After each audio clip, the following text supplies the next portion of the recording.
எல்லாருக்கும் வணக்கம். என்னோட நேம் வந்து தமிழரசன். ஒரு வெல்னஸ் கோச்சாக இருக்கேன். இந்த வீடியோ பார்த்துட்டு இருக்கிற நீங்கள் இந்த மழை காலத்தில் உங்களோட ஹெல்த்தையும் இம்யூனிட்டியும் நல்லா வச்சுக்க ரெடியாக இருக்கீங்களா? அப்போ இந்த வீடியோ உங்களுக்காக தான். இந்த மழை காலத்தில் நம்ம இருக்கிற இடங்களையும் நம்ம கைகளையும் வந்து நல்லா சுத்தமாக வச்சுக்கணும். நிறைய தண்ணி குடிக்கணும். நம்ம உணவில் இருக்கக்கூடிய டாக்ஸிக்ஸ் ரிமூவ் ஆச்சுன்னா நம்மளோட இம்யூனிட்டி வந்து இன்க்ரீஸ் ஆகும்.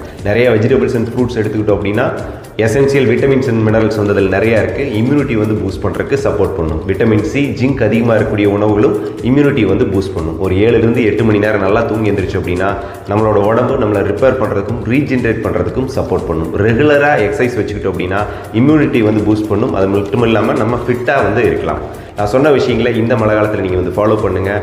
நல்லா ஃபிட்டாக ஹெல்த்தியாக இந்த ரெய்னி சீசனை வந்து என்ஜாய் பண்ணுங்கள்.